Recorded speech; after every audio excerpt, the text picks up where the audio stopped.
तो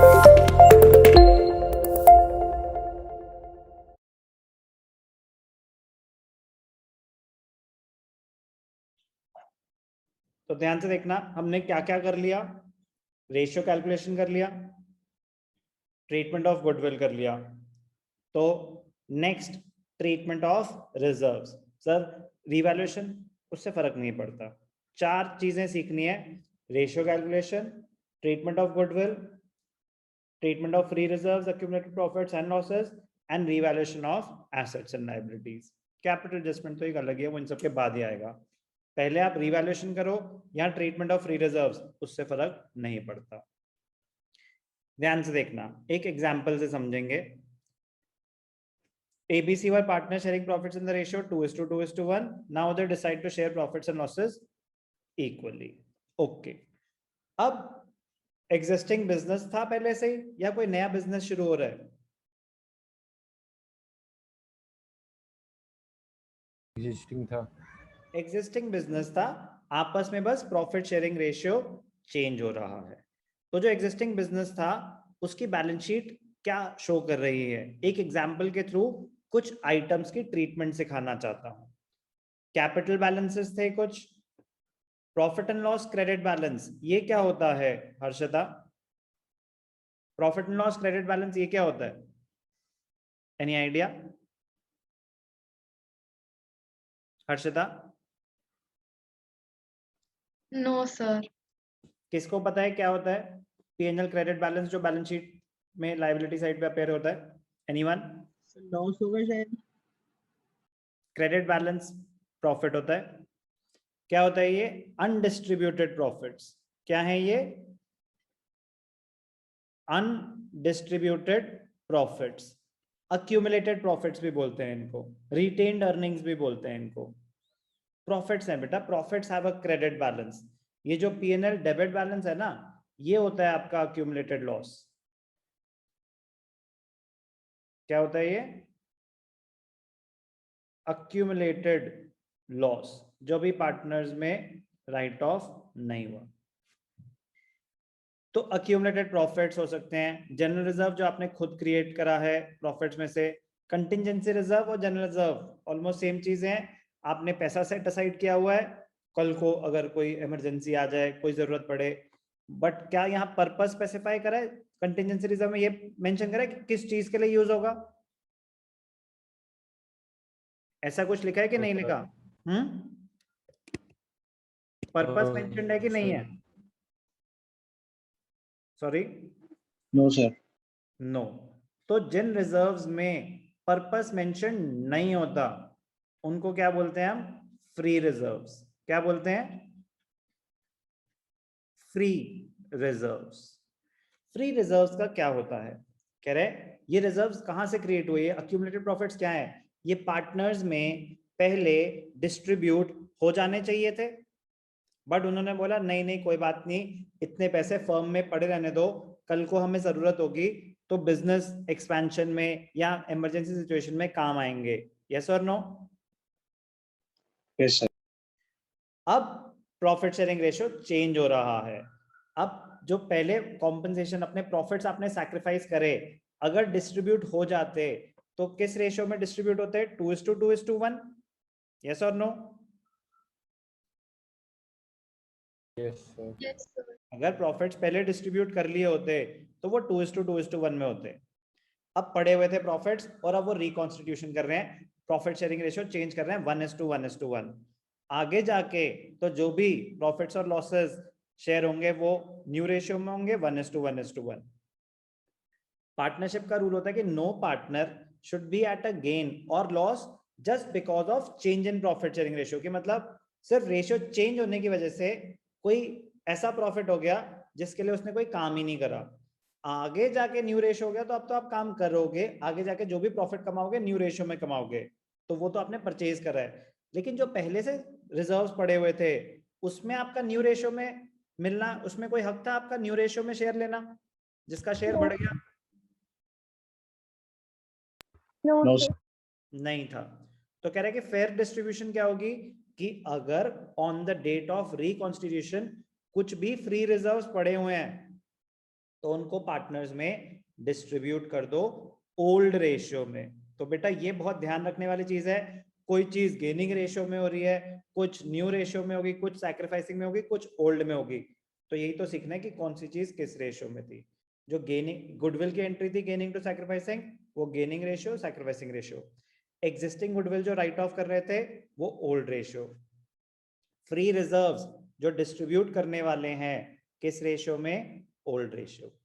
पार्टनर्स को मिलेंगे या पार्टनर्स का कोई नुकसान होने वाला है रुशील? पार्टनर्स को मिलेंगे। पार्टनर्स को मिलेंगे। तो अगर पार्टनर्स को कुछ मिलता है तो उनका कैपिटल बैलेंस बढ़ता है या कम होता है? सर बढ़ता है सर। बढ़ता है। तो अगर कैपिटल बैलेंस बढ़ता है तो कैपिटल अकाउंट क्रेडिट होता है या डेबिट होता है? Sir credit. गुड। तो एंट्री क्या बनेगी डिस्ट्रीब्यूशन ऑफ रिजर्व्स की? अगर profit and loss account distribute कर रहे हैं तो profit and loss account debited to partners capital account. General reserve distribute करें तो general reserve to partners capital account. Contingency reserve distribute कर रहे हैं तो contingency reserve to partners capital account. Partners को क्रेडिट कर देंगे, ये रिजर्व खत्म हो रहा है तो इसको डेबिट कर देंगे। Distribution among the partners in the old ratio. कोई डाउट? No sir. तो एंट्री पास करके दिखाता हूं। 250 1,25,000। तो ध्यान से देखना, अगर मैं इसको दिखाता, प्रॉफिट एंड लॉस का बैलेंस कितना था? 2,50,000, 250, 1 लाख एंड 25,000। वेरीफाई कर लेते हैं वैल्यूज। 250 1,25,000, 250 1,25,000। अब क्योंकि तीनों अमाउंट पार्टनर्स में डिस्ट्रीब्यूट होने हैं, तीनों अमाउंट पार्टनर्स में डिस्ट्रीब्यूट होने हैं, आप एक एक करके भी एंट्री पास कर सकते हैं। PNL 2 partners, general reserve 2 partners, contingency reserve 2 partners. आप एक साथ भी क्लब करके डिस्ट्रीब्यूट कर सकते हैं। क्लब इन द सेंस कि इन तीनों अकाउंट्स को तो अलग दिखाएंगे 350 375 टोटल रिजर्व से किस रेशियो में? 2:1। तो 375 इंटू 2/5, 2/5, 2:1 इंटू 1/5, 375। समझ आया क्या हुआ? Yes, sir. Yes, sir. Reserves distributed among the old ratio. क्या करा, कैसे करा, दिखा दिया। क्यों करा, ये बात भी समझ आ गई कि क्यों डिस्ट्रीब्यूट कर दिया पार्टनर्स में।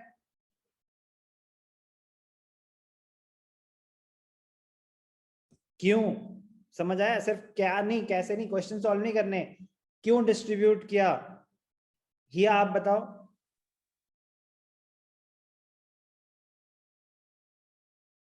हिया, Yes, sir. क्यों डिस्ट्रीब्यूट कर दिए ये रिजर्व्स ओल्ड रेशियो में? So मैं actually पहले का भी नहीं सुन पाई, डिस्कनेक्ट होती जा रही हूँ। हर्षिता, क्यों डिस्ट्रीब्यूट हो गए पार्टनर्स में ओल्ड रेशियो में?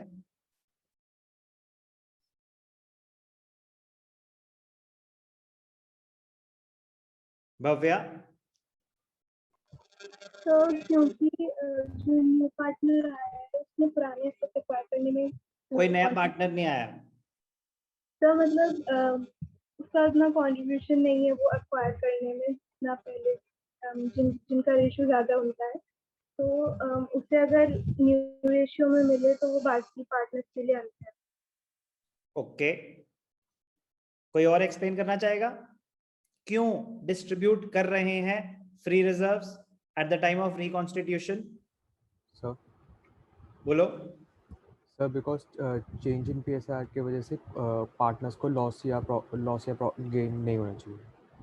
ओके, ये तो रूल है पार्टनरशिप का कि no partner should be at a gain और at a loss just because of reconstitution change in PSR. और ऐड करना पड़ेगा कि तो ये पुराने अनडिस्ट्रीब्यूटेड प्रॉफिट्स हैं। परफेक्ट, ये चीज ऐड करनी थी राघव कि ये जो है रिजर्व्स, ये तो पास्ट प्रॉफिट से क्रिएट हुए थे। Yes, sir. तो पास्ट में, ध्यान से सुनेंगे, ही आपका डिस्कनेक्ट हो गया था, तो पास्ट में जो प्रॉफिट्स पार्टनर्स में ओल्ड रेशियो में डिस्ट्रीब्यूट हो जाने चाहिए थे वो उन्होंने डिस्ट्रीब्यूट ना करके होल्ड करा, आगे यूज करेंगे। और अब रिकॉन्स्टिट्यूशन हो रहा है तो आगे जाके तो जो भी होगा 1:1:1 में होगा। ये जो रिजर्व्स क्रिएट हुए हैं ये पास्ट प्रॉफिट से क्रिएट हुए हैं, यस और नो? Yes sir. उसमें तो उनका हक 2:2:1 के हिसाब से होना चाहिए था। अगर यही आगे कैरी फॉरवर्ड कर देते हैं और आगे जाके 1:1:1 में यही सेम चीज जब डिस्ट्रीब्यूट करते हैं कि चलो अब जरूरत नहीं है रिजर्व्स की, बांट लो, तो जिसका शेयर बढ़ा उसका तो बिना एफर्ट्स के फायदा हो गया। Yes sir. तो no partner should be at a gain का लॉजिक समझ आया? Yes sir. तो रिकॉन्स्टिट्यूशन की वजह से ऐसा नहीं होना चाहिए। कह रहा है आगे जाके जो मेहनत करेंगे वो शेयर परचेज करा ना आपने, तब आपको नए प्रॉफिट्स के हिसाब से देंगे। ये तो पुराने प्रॉफिट्स हैं, इनको डिस्ट्रीब्यूट कर दो। लॉजिक समझ आया हिया? Yes, sir. ओके। ऐसे ही कुछ और रिजर्व्स हो सकते हैं, जैसे कि इन्वेस्टमेंट फ्लक्चुएशन रिजर्व, बहुत ही इंपॉर्टेंट एडजस्टमेंट होने वाली है, very very important. Investment fluctuation reserve और वर्कमैन कॉम्पनसेशन रिजर्व, ये दो मोस्ट इंपॉर्टेंट पॉइंट हैं, सब points rather, treatment of reserves के। इनके अलग मल्टीपल केसेस अभी हम करेंगे, छोटे छोटे छोटे छोटे, बट जब तक केस नहीं करते तब तक के लिए आपको एक आइडिया देता हूं कि क्या होता है। इन्वेस्टमेंट फ्लक्चुएशन रिजर्व, आपने एक रिजर्व क्रिएट किया हुआ है, कुछ इन्वेस्टमेंट्स कर रखी थी आपने रिजर्व क्रिएट किया हुआ है to safeguard yourself against the fluctuations in the value of investment. जैसे आप provision for doubtful debts create करते हैं कि हो सकता है कुछ डेटर्स आपको पैसे ना दें, यस सर। ऐसे ही इन्वेस्टमेंट फ्लक्चुएशन रिजर्व क्रिएट किया जाता है कि आपने कुछ इन्वेस्टमेंट्स कर रखी हैं, हो सकता है उनकी वैल्यू गिर जाए, हो सकता है। तो गिर गई अगर, तो आपने अगर पहले से उसके लिए बफर रिजर्व क्रिएट किया होगा तो आपको उसकी वजह से बिजनेस में कोई ज्यादा नुकसान नहीं आएगा, क्योंकि आप तो पहले से उसके लिए प्लानिंग करके बैठे हुए थे। पर्पस क्लियर है? Concept of prudence? Yes sir. ठीक है।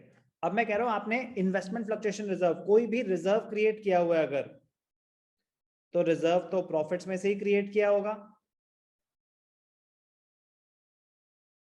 यस और नो? Yes sir. तो अगर रिकॉन्स्टिट्यूशन के टाइम कोई इन्वेस्टमेंट की वैल्यू फ्लक्चुएशन कुछ भी नहीं हुई है, तो ये पूरा का पूरा फ्री है, यस और नो? Yes sir. तो इसके साथ भी वही करेंगे जो बाकी रिजर्व्स के साथ करते हैं, बट मैंने क्या बताया इसमें केसेस करेंगे हम अभी आगे जाके। अभी बस आपको ये बता रहा हूं, it is a specific reserve. ये क्या होता है? Specific reserve. सेम ये भी और ये भी, ये दोनों स्पेसिफिक रिजर्व्स हैं, एक पर्टिकुलर पर्पस के लिए। लेकिन इन्वेस्टमेंट फ्लक्चुएशन रिजर्व की अगर बात करें, at the time of reconstitution कोई फ्लक्चुएशन नहीं हुई इन्वेस्टमेंट्स में, तो ये पूरा का पूरा फ्री है, तो हम उसको डिस्ट्रीब्यूट कर देंगे। तो इसके केसेस करेंगे, उसके लिए मैं स्टार लगा रहा हूं। अभी मैं कह रहा हूं कि अगर कोई फ्लक्चुएशन नहीं है तो 50,000 का क्या करेंगे, उसको ओल्ड रेशियो में डिस्ट्रीब्यूट कर देंगे। It is as good as general reserve, like any other free reserve. Clear? Investment fluctuation reserve की ट्रीटमेंट अगर कोई फ्लक्चुएशन नहीं हुई है, क्लियर? Yes sir. ऐसे एक और रिजर्व होता है वर्कमैन कॉम्पनसेशन रिजर्व।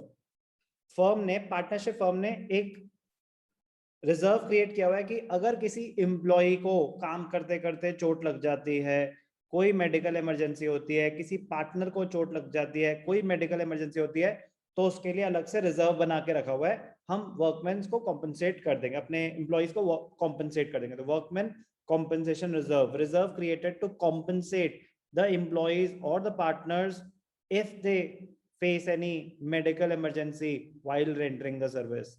रिजर्व क्यों क्रिएट करा जा रहा है ये समझ आ गया? किसी एक पर्टिकुलर पर्पस के लिए,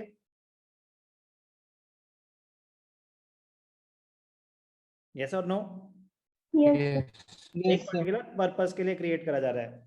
मैं ये कह रहा हूं कि अगर at the time of reconstitution ऐसे किसी को कोई क्लेम है ही नहीं, किसी को कोई चोट वोट नहीं लगी, कोई मेडिकल क्लेम नहीं है किसी का, तो ये भी पूरा का पूरा फ्री है, यस और नो?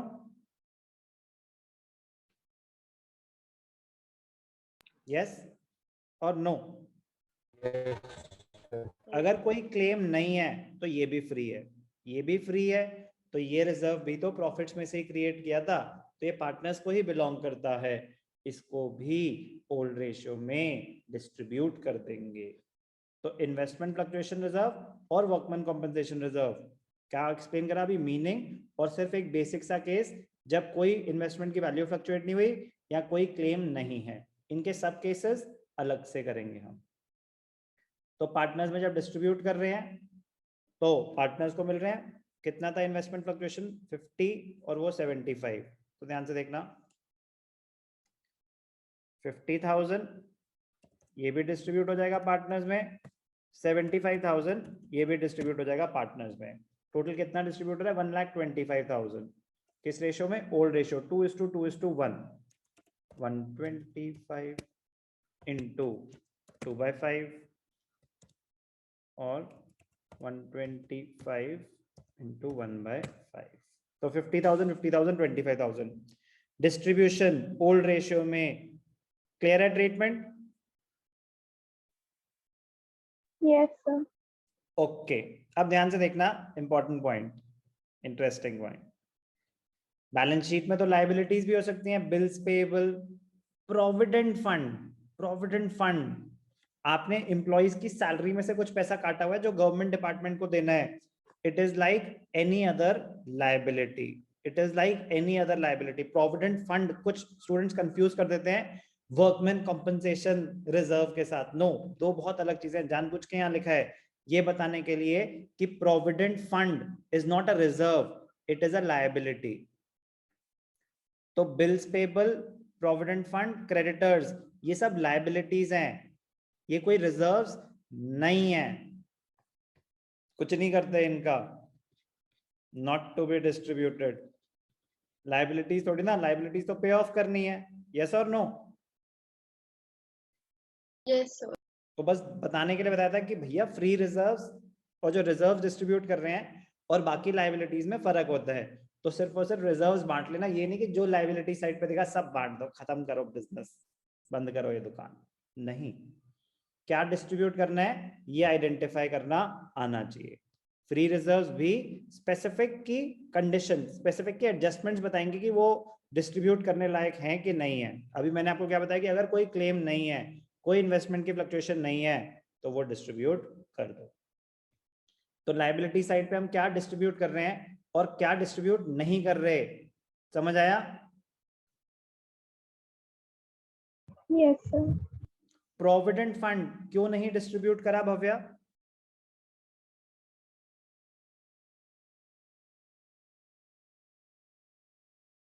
हर्षिता, प्रोविडेंट फंड क्यों नहीं डिस्ट्रीब्यूट करा?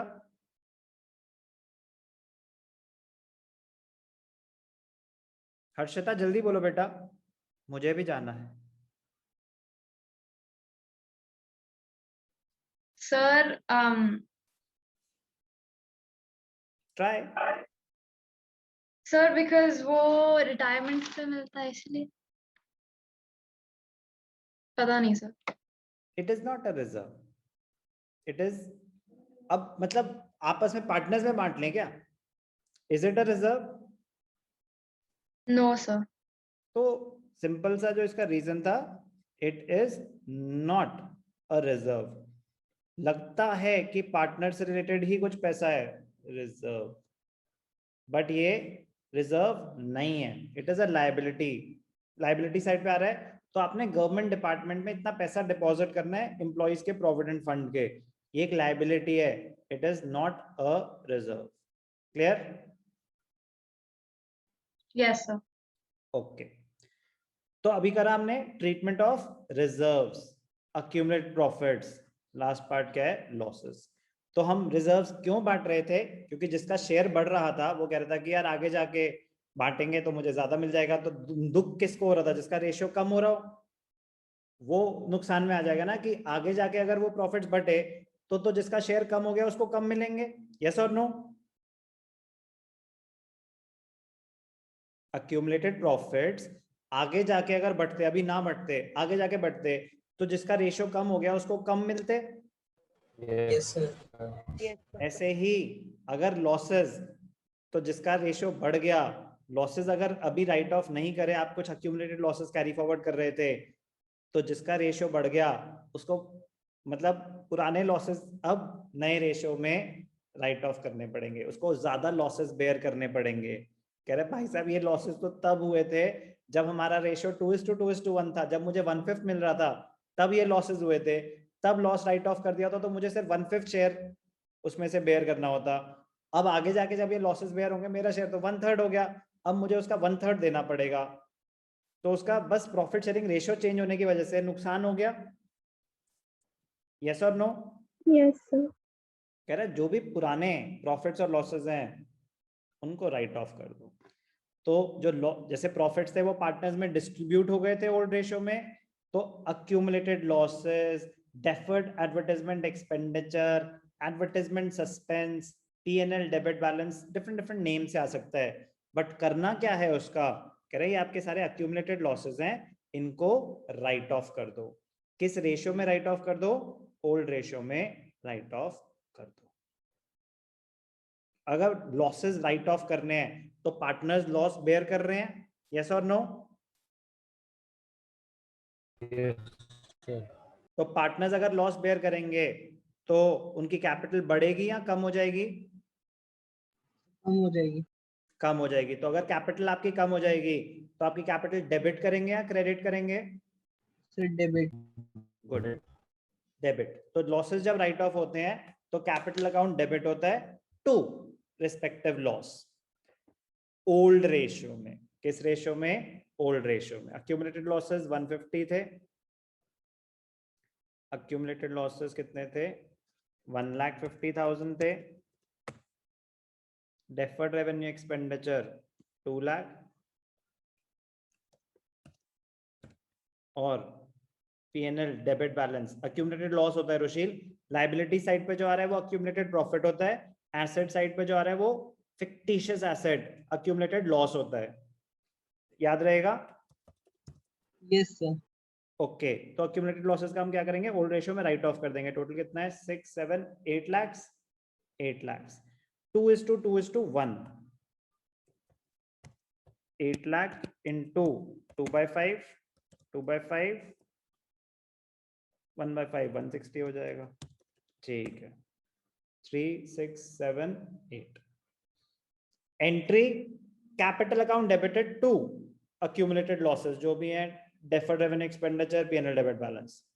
किस रेशियो में? ओल्ड रेशियो में। ये बस ध्यान रखना बेटा, accumulated losses written off in the old ratio. Goodwill, existing goodwill जो राइट ऑफ होती थी ओल्ड रेशियो, बट जो ट्रीटमेंट ऑफ गुडविल होती थी गेनिंग और सैक्रिफाइसिंग रेशियो। बट जो ये ट्रीटमेंट ऑफ फ्री रिजर्व्स है, अक्यूमुलेटेड प्रॉफिट्स है, ये सब किस रेशियो में? ओल्ड रेशियो में। क्या डिस्ट्रीब्यूट नहीं करना, ये भी ध्यान देना है। क्या डिस्ट्रीब्यूट करना है, किस रेशियो में डिस्ट्रीब्यूट करना है, क्या लॉस कैसे बेयर करना है, ये समझना है। इन्वेस्टमेंट फ्लक्चुएशन रिजर्व और वर्कमैन कंपनसेशन रिजर्व के अलग से केसेस कराए जाएंगे। पहले आप basic treatment of free reserves, accumulated profits and losses करेंगे। आई स्टिल हैव 1 मिनट, ध्यान से देखना। बता चुका हूं, रेपिटेशन है। All the free reserves, accumulated profits and losses must be adjusted among the partners in their old profit sharing ratio. Okay.